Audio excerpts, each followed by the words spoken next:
Okay, so these are my disclosures. I've underlined Urogen because they're the company that's developed this product I'm going to be talking about.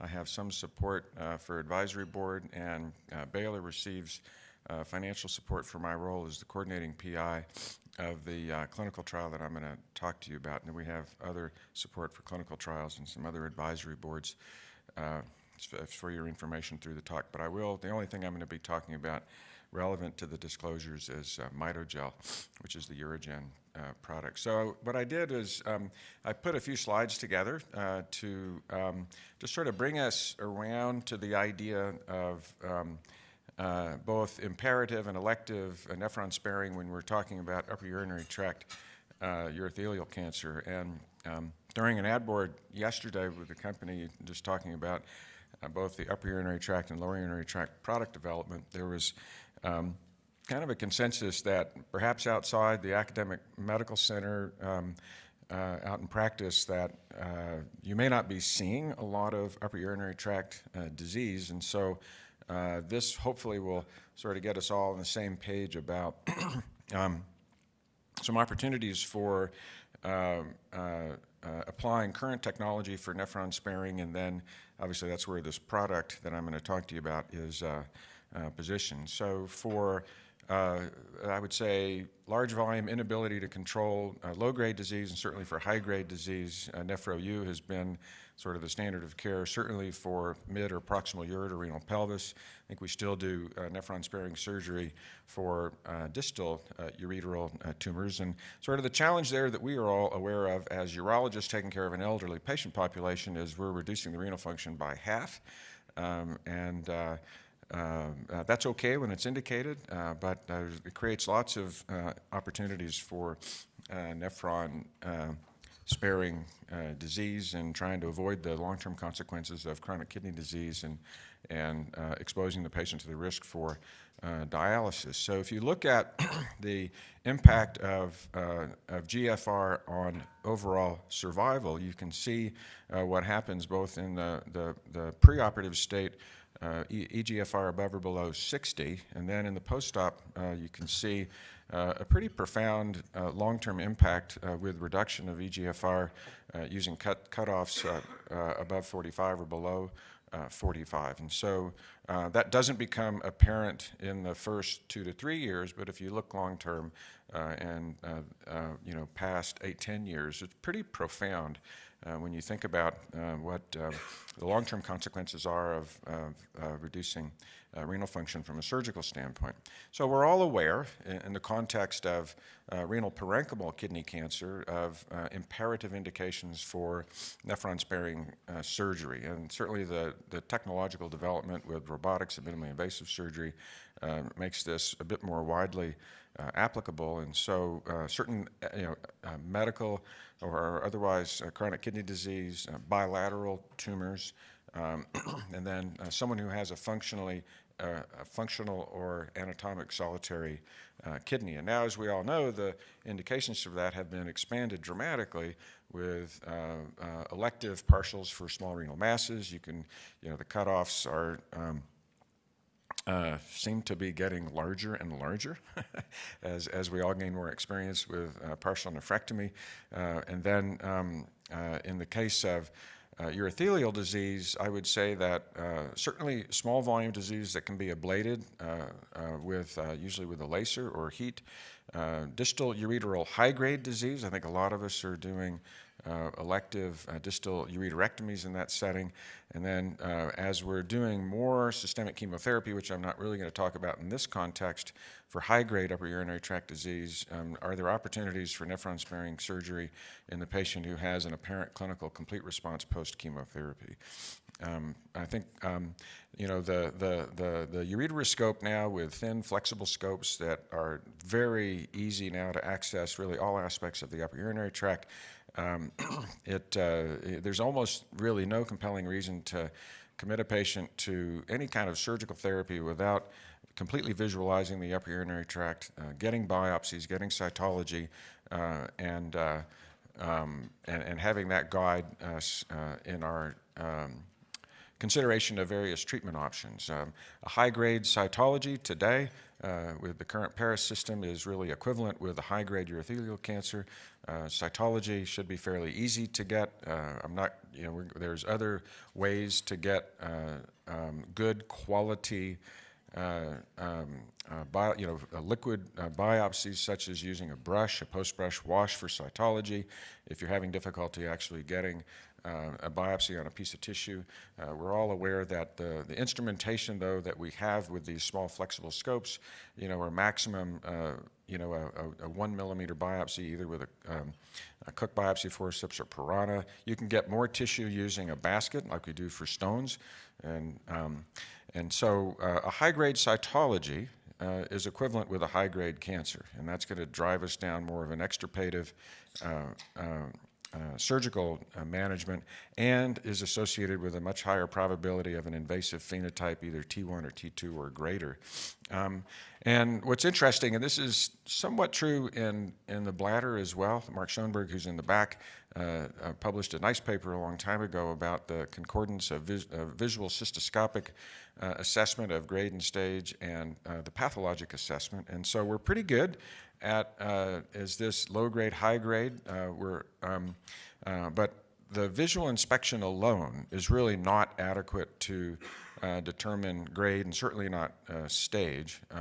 Although I think that most urologists would be adept at saying, I think that's a cancer. I mean, if you're looking at a papillary tumor or a solid high-grade invasive cancer, we're all going to be pretty good with that. But biopsy really becomes an imperative in that setting.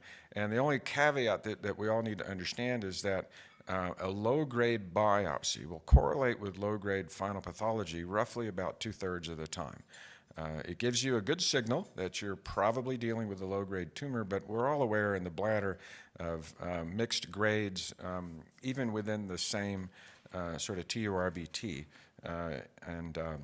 So moving along, just some options for nephron-sparing surgery. In addition to what we can accomplish through a ureteroscope, and this is not our published data, but there's a fair amount of published experience using percutaneous resection. It's certainly not the primary mode of dealing with a large volume tumor in the upper urinary tract, but if you're comfortable with percutaneous stone treatment, then obviously the access is the same. You can use I've used a resectoscope up in the kidney on occasion when there's an imperative for nephron-sparing surgery and I can't control the tumor. So it's kind of an option that you want to have in your back pocket if endoscopic surgery and an imperative setting for nephron-sparing exists. A lot of data on distal ureterectomy, the classic indication being a large volume low-grade tumor, but as I mentioned, high-grade disease is also an option. In a setting, I'll give you just a sort of a little vignette. A patient that I've been taking care of for quite some time had a high-grade metastatic tumor, node-positive tumor in his mid-ureter. Kidney was fine, proximal ureter was fine. He had some CKD. We didn't want to take his kidney out. Went in and did essentially a near subtotal ureterectomy, bladder cuff, and built him an ileal ureter, and he's done fine since that time for quite a long time. So sort of the other techniques that we have for ureteral reconstruction, say in benign disease, can occasionally be applied in settings, again, where sparing the kidney makes sense. You have to construct these in such a way that you can still sort of look up there, and that's with a ureteroscope. And outcomes in this setting, when you've got an imperative for nephron sparing, are quite similar to a nephroureterectomy. I think one of the things that we talked about yesterday was thinking about, particularly in the setting where you've got biopsy-proven low-grade disease, not just, a nephrectomy for most, busy practicing urologists who have experience with this is a fairly straightforward operation. Most of these can be done laparoscopically, but think about some of these other strategies for managing low-grade disease, even when there's not an imperative for removing the kidney.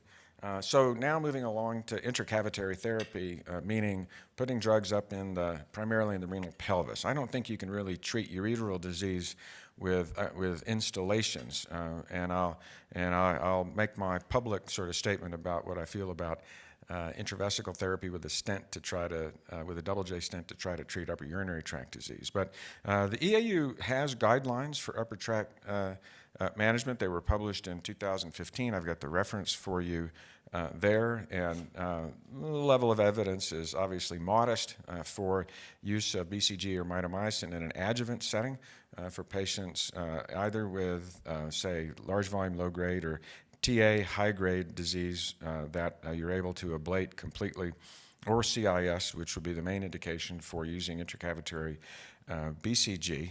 You can do this, even though I've provided some caution there, and a lot of us are doing more of this treatment through a ureteral catheter that you just have the patient come in, flexible cysto, put up a wire, put up the catheter, treat. You can take that out and be done at the end of it. If the patient is accepting of a weekly cystoscopy and stent placement, and catheter placement for the treatment, you can certainly leave a catheter in, tie the Foley catheter in, tie the ureteral catheter to that, but then the patient obviously has that for 5 weeks straight. So I think some of the patients are going to prefer sort of the weekly installation. The obvious solution, if that's not good for the patient, is to just stick a small nephrostomy tube in the renal pelvis for the duration of the treatment. I will say publicly that I think it's fairly naive to think that we can treat upper urinary tract urothelial cancer, treat it as an adjuvant therapy, much like we do in the bladder, or treatment for CIS by instilling, say, BCG in the bladder and using a double J stent. The only caveat to that is there's one study from Japan which showed that they did have some success, small study, but really I don't think that with the exception perhaps of the very distal ureter, if you expect that you're going to get reflux, that may be probably the only possibility where that would work. That's Seth Lerner's opinion, view of the literature, and I don't use that technique. I prefer to put a catheter up or put a nephrostomy tube. So this has a long history, well, not that long, 1985. This was Jeff Huffman. Jeff was one of my professors at USC during my fellowship, and we've gone through this. You can use most of the drugs that we use in the lower urinary tract. I think we're all aware of the caution with BCG in the upper urinary tract, because if you do that in the setting of obstruction or if you have extravasation, we're obviously exposing the patient to the risk of BCG sepsis, and there have been deaths reported in that setting. So when you do this, you have to have a system, and I'll show you very briefly that for monitoring, for minimizing the pressure elevations, which is really what the problem is with giving BCG in the renal pelvis. There's a standard of care for testing new drugs in the lower urinary tract by leaving a small low-grade tumor behind and then giving your drug. And this has actually been shown in virtually every chemotherapy drug that we use in BCG to be, you can ablate small volume low-grade disease about 70 to 80% of the time. Naturally, that's not sort of how we do it, and we teach that in the lower urinary tract you want to have a complete resection or ablation of all visible papillary disease prior to therapy. But as you'll see as a prelude to the clinical trial that we're doing with this thermoreversible gel, we're leaving tumor behind and using an ablation approach that's very reminiscent of the marker lesion data. And this is just sort of a summary of the data and a very nice publication in the Journal of Urology from 2010 if it's a topic that you're interested in learning more about. This is a slide that is duplicate, so let me go back. Okay, so this is just a diagram of doing this either through a nephrostomy tube in the kidney on the right or through a ureteral catheter on the left. I think it's apparent that you want to have sterile urine. This is an infusion typically that you can do over an hour. Historically, when we did this, we would use a pressure manometer, much like you would do for a spinal tap, and to keep the pressures below 20 centimeters of water. And in talking yesterday, I think people have evolved to just setting the level of the infusion at that 30 centimeter mark and having a pop-off valve. So if the pressure in the kidney goes above 30, it'll just go out the pop-off valve instead of increasing the pressure. So this is one of the I use the term, pardon me if I'm offending anybody, the dog and pony show. I apologize if that's offensive. But it's a lot of work and time and effort. You have to do this right. And this risk of sepsis really relates to BCG. I'm not sure it's so much with the chemotherapy drugs. And we don't do this sort of setup with chemotherapy. We just infuse it.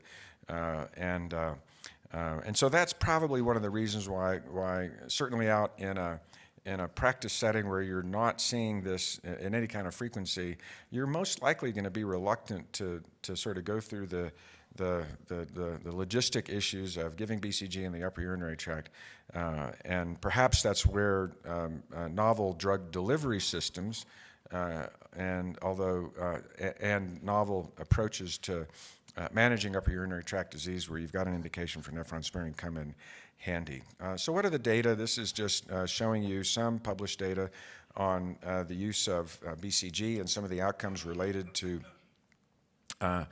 CIS and stratified by carcinoma in situ or papillary disease. And so remember that the historical data with CIS in the lower urinary tract, without treatment, about half of those patients within 5 years would develop a muscle-invasive bladder cancer. The untreated natural history of CIS in the upper urinary tract is a little bit of an unknown, partly because a lot of those patients end up getting nephrectomies as definitive management. So is it the same sort of untreated natural history in the upper urinary tract with this 50% progression? Obviously today we don't observe patients for that period of time. We either take their kidney out or do some sort of therapy, and I think that these are some data that give us some cause for optimism when we're treating high-grade disease in a nephron-sparing setting. And this is just a nice review of 12 series looking at in patients with after resection of T1, where you've got an indication, and again, it suggests that BCG can be effective in those patients. And it's definitely worth giving this a shot prior to making a commitment to taking the kidney out. I'm not talking about really anything that's more than T1, and quite frankly, T1 high-grade disease presents, in my opinion, a bit more of an imperative for a nephrectomy if you're not going to put the patient on dialysis as a result of that. Perhaps the best use of BCG is in the patient with CIS. Just briefly, how do you make a diagnosis of CIS in the upper urinary tract? Well, certainly you can do that by biopsy, but that can often be a bit challenging. So it would be the patient who has a bona fide positive cytology localized to, say, the renal pelvis, and obviously no visible papillary disease and nothing radiographically that would suggest you have a papillary or an invasive cancer. And I think in that setting, using a brush can be quite helpful. So our sequence typically will be, obviously you do your inspection, okay, and why am I doing this? Because I've got obviously a cytology or some biomarker that's cluing me in to a problem in the upper urinary tract, or I'm following a patient endoscopically who I've treated previously. And so I've got a reason to be up there. So I look, everything looks okay. Maybe I see some erythema that makes me a little bit suspicious. I do a wash cytology. I'll take a brush and sort of try to and go back and forth and wherever I can get contact with that brush to dislodge cells. I'll take the brush, I'll put it on a slide, pap fixative, so this is just like a pap smear, and probably the most valuable next step is the post-brush wash cytology, okay? And this is all stuff that's easily available to us, probably takes about 5 minutes if you think through it, and then you put all that, and then you want to try to get a biopsy. You put all that together, and if you have a positive cytology showing high-grade disease and nothing visible papillary, that's CIS, basically. And then you have an indication to consider treatment with BCG. So just a summary of what I've talked about so far, and just look at the third bullet point. This is sort of the unfortunate reality that because what we're dealing with is, you could argue, is a rare disease. Although it's something that we see certainly in the academic centers quite frequently, but everybody's going to see it in private practice at some point. And so as a result, we've got low-level evidence to guide us. That's changing because of all the excitement, which you're going to hear about most of the day today, about understanding the biology of bladder cancer and drug development. And so naturally, some of that stuff is being applied in the upper urinary tract, both from a technology standpoint in terms of access, visibility, and then, as I've already mentioned, drug delivery and drug development. So clinical trials are really the key. Raise your hand if you've ever used this product. Interesting. Raise your hand if you've ever heard about this product. Okay. I heard about it. So what is backstop? So we're all familiar with the problem, say, when we're dealing with a mid-ureteral stone, and you're working on that stone, and all of a sudden it's back up in the kidney, and now you got a bit of a harder problem to deal with. So this is a very clever technology. I have no relationship to the development of this.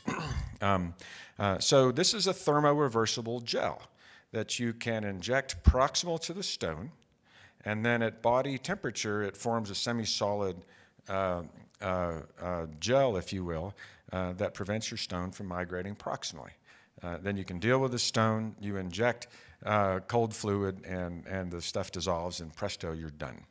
And this is just a paper that describes this. I've personally never used it. David yesterday alluded to, if you're old enough to remember the coagulum pyelothotomy, for taking out complex stones in the renal pelvis. Although obviously that's completely different technology, but the idea is gelation, if you will, for some purpose. So that's the technology that this product is based on. So this is MitoGel is an admixture of thermoreversible gel and Mitomycin C, developed by a chemist in her kitchen about 20 years ago.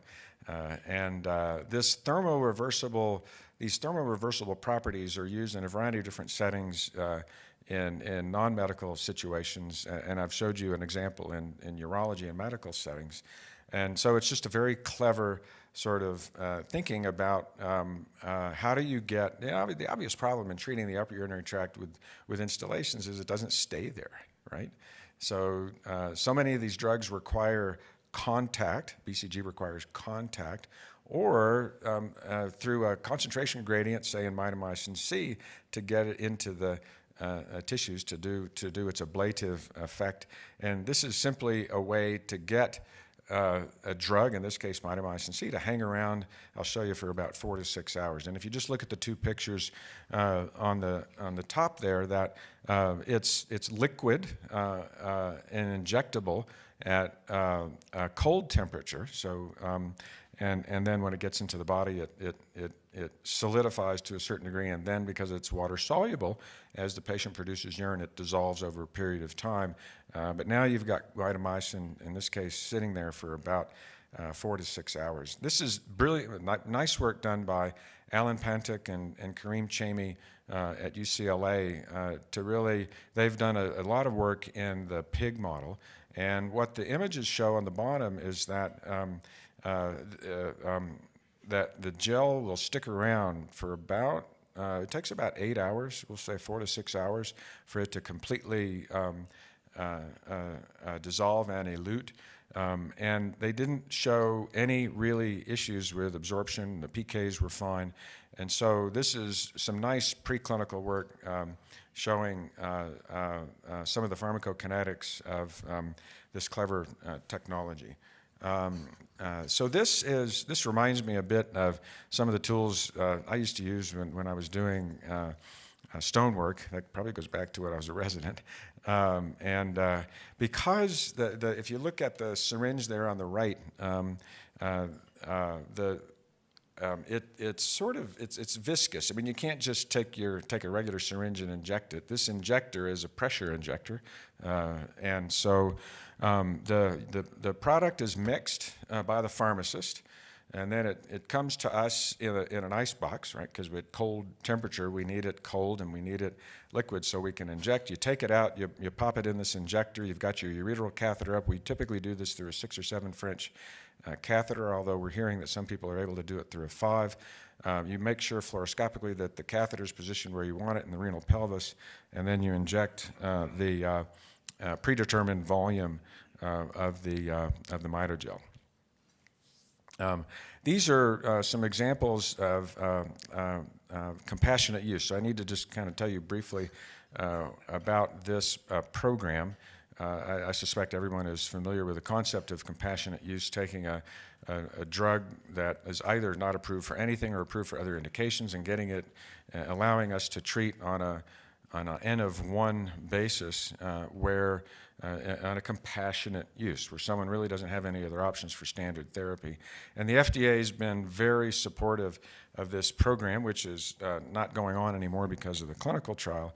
But the company was very sort of forward-thinking and giving access to this drug for a lot of us, and most importantly for our patients who really didn't have a lot of other options. So this is an example from Gregory Wirth, who really was the first person that, outside of Israel to use this. This is an Israeli a company. And what you can see on the, yeah, here we go. So you see the obvious filling defect. You see the tumor here. And someone mentioned yesterday, well, why didn't he just laser this? And unfortunately, I don't have all of the details of the case. There may have been, maybe there was a lot of other tumors, and this was the end of it, but this was what was left behind. So post-treatment, weekly for 6 weeks, and you see the resolution of the filling defect, you see some treatment effect, and an obvious ablative result in this particular patient. So I have to be careful about the term enrolled. Each one of these is an experiment,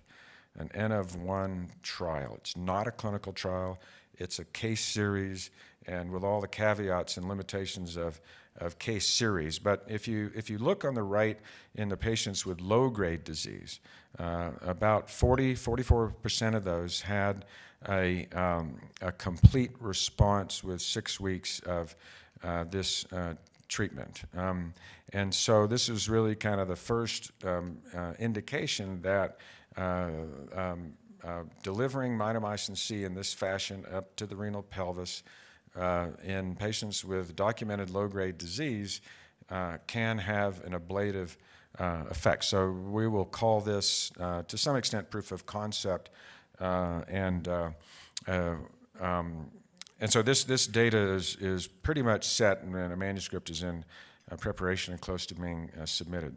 So the clinical trial is outlined here. I'll go through the inclusion and exclusion criteria, but suffice it to say that these are patients for whom ideally you're trying to spare them from extirpative surgery, and it's either a setting of, say, recurrent low-grade disease, hard to control.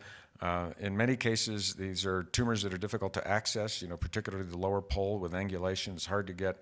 You might be able to get your scope there to see it, but you can't get a fiber through it to actually do any work. So there's lots of reasons why I think that we'd want to be able to have a drug that we could get up there that would stay up there from an ablative standpoint. The trial is designed to treat tumors that are either from a 5 to 15 millimeter diameter. It could be a partially resected tumor or a tumor that you've biopsied and proven that it's low-grade disease. They get treated weekly for 6 weeks, taking a page from how we do this in the bladder. And then within roughly about a 6-week time, we do a repeat ureteroscopy and document the findings at that point. And then if the patient has a complete response, they can go on to monthly maintenance out to a year.